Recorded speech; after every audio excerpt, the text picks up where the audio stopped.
Now, what is winning? Well, the reality is that all of us want basically the same thing. And I'll be talking about this a whole lot. Everybody wants to be happy. I've never yet met anybody who said, no, I want to be miserable. Everybody wants to be healthy. Everybody wants to be at least reasonably prosperous, and I know many of you want to be unreasonably prosperous. That's okay. I've had money and I haven't had it, and I'm here to tell you, it's better to have it, folks. There's just, no question about it. Now, a lot of times, some of my Bible-reading friends will misquote the Bible and say, well, now, Zig, the Bible says that money is the root of all evil, and obviously it doesn't. He said the love of money is the root of all evil. Christ himself, 2/3 of the parables he taught, had to do with our physical and financial well-being. 2/3 of the success stories there had to do with that subject. There's a lot more talk about success in the Bible than there is heaven. Good Samaritan never could have put that old boy up at the inn after he'd been mugged if he hadn't had some money to do it with. Now, all of that said, yes, everybody, is interested in money. Everybody wants to be secure. They want to have friends, peace of mind. They want to have good family relationships, and they want to have hope that the future is going to be even better. Now, I'd like for you to kind of go with me on this. What part does hope play in all of this? I believe it's the basis of everything. You see, John Maxwell says if there's hope in the future, there's power in the present. Answer these questions as you listen to this tape. How happy can you be if you had no hope? How healthy would you be if you had no hope? How prosperous could you be if you had no hope? How secure are you with no hope? How many friends would you be able to accumulate if you're the kind of person who's just always moping and groping and griping and complaining, How much peace of mind is there, and how would your family relationships be? I think hope is the key to an awful lot of things. Let me emphasize a point. I will never tell you that acquiring these things is going to be easy. I know that life is tough. But I also know that when you're tough on yourself, that life can be tremendously rewarding to you. When you discipline yourself to do the things you need to do, when you need to do them, the day's going to come you can do the things you want to do when you want to do them. But my friends, the road to the top goes through lots of valleys. You do not develop champions on a feather bed.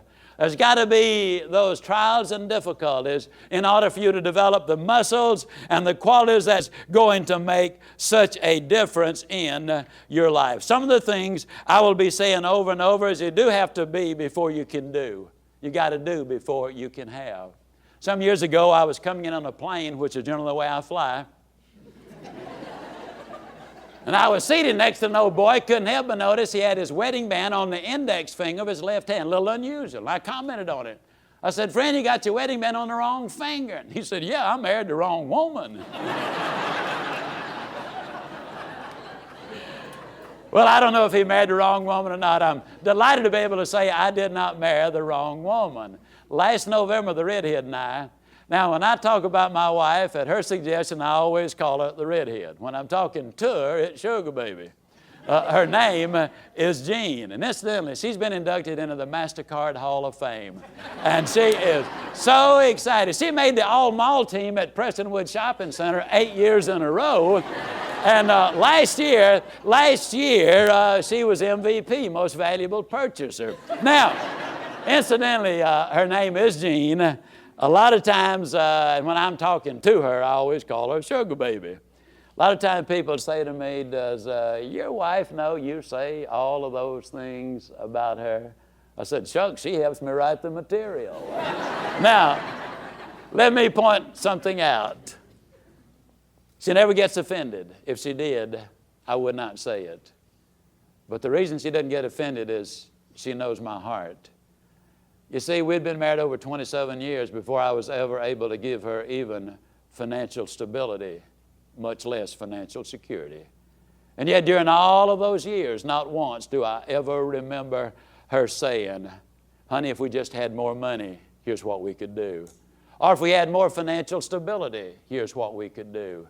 See, there was one 5-year stretch when I was in 17 different deals, and that's all they were, just deals. But during all those years, he would always say, honey, tomorrow's going to be better. You can do it. Then the two things that meant the most to me, I love you and I believe in you. I cannot begin to tell you what it meant to me to have a cheerleader cheering for me every day of my life and praying for me every night of my life. I can tell you without any reservation, no fear of error, that had it not been for her, I would not be talking to you on this recording right now. That encouragement and support meant it all. She knows, and I know about her. First of all, half the money is hers. The only time she goes berserk is when she's shopping for the grandchildren. And had we known grandchildren were going to be so much fun, we certainly would have been nicer to their parents. But anyhow, she knows that I delight in seeing her go shopping because she's very responsible. And it's a delight to be able to have her do that because for so long she could not. No, she does not get the least bit upset about the fact that I tease about that. Last November, as I said, we celebrated our 50th wedding anniversary. Now, we've been married 48 years. But we had heard so much about the 50th, we just decided to, go ahead and celebrate early. And I'm here to tell you that that really is some more celebration. Folks, one of the reasons I believe I'm qualified to make suggestions and make a difference in your life is, you see, I walked in your shoes. Today I was reminiscing in my own mind and thinking about something. The redhead brought 3 $20 bills downstairs that I had inadvertently left upstairs. And it reminded me when I was a young salesman in Lancaster, South Carolina, when we're having such a struggle. I've had my lights turned off. I've had my telephone disconnected. I had to turn a car back in that I didn't want to turn back in. My first baby was born, the hospital bill was $64. I didn't have $64. I had to get out and make 2 sales in order to get my own baby out of the hospital. And I so vividly remember one day as I was struggling with how do I eat and how do we put gasoline in the car to go make the sales calls. And I was kind of going through some of my drawers there at home, and there was 2 $20 bills and a $10 bill. It looked like all the money in the world. I've been confused many times in my life. I didn't know what I'd be doing tomorrow, much less next week, next month, or 5 years down the path. I don't believe there's anybody who will ever listen to this recording who has ever been as despondent on occasion in those early years and is puzzled and is curious, what do I do? Why can't I make things happen? I've been down that route. And yes, I've hurt as much as anybody here, I believe. On May 13th of 1995, my oldest daughter went home to be with the Lord. I know what it is to feel pain. I've felt your feelings. I've walked in your shoes. I know what does work. I know what does not work. And that's the reason I believe hope is such an important ingredient. John Maxwell put it well, if there's hope in the future, there's power in the present. John Johnson put it this way: it's not the color of your skin. It's not the place of your birth. It's the size of your hope that's going to determine where you're going to go in your life. John Johnson was born in a shotgun house with a tin roof in Arkansas City, Arkansas. For those of you who don't know what a shotgun house is, let me simply tell you, it's a house with a roof on it, and you're so named because you could point a shotgun and fire it through that house and wouldn't hit anything at all because it's just a shell.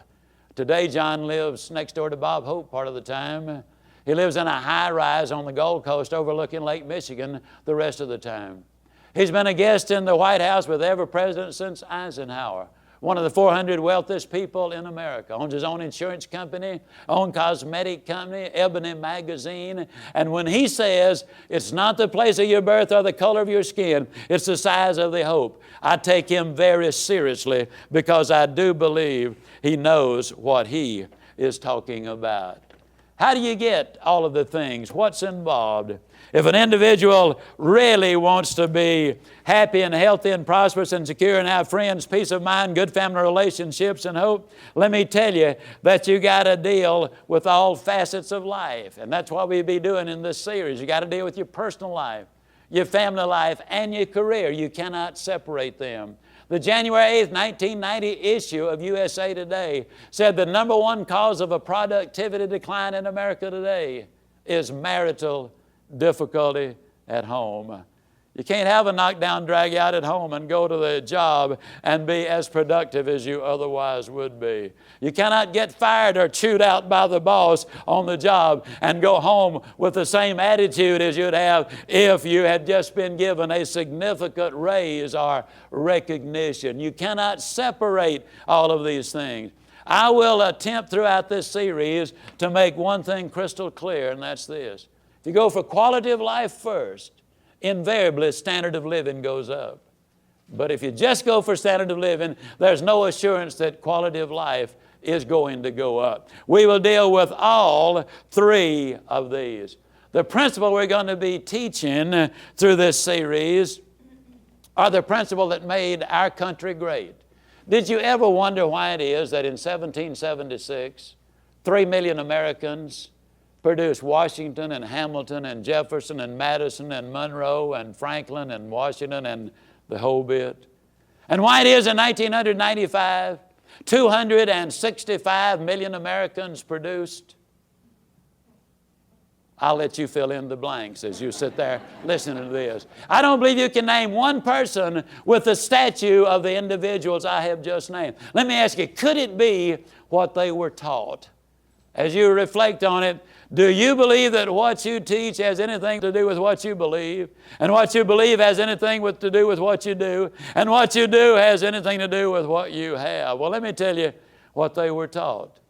According to the Thomas Jefferson Research Institute, in the 1770s, over 90% of all of the educational thrust was of a moral, ethical, faith basis. Solid foundation stuff. That's the reason we produced all of the people we did in that period of our history. So many times people think, well, I'm just and then they say an accountant or a bookkeeper or a salesperson or a household executive or a doctor or a lawyer or whatever. What can I do? Let me read something to you which I think has genuine significance. And I'll proceed by saying, again, yes, you were designed for accomplishment. You're engineered for success. You're endowed with the seeds of greatness.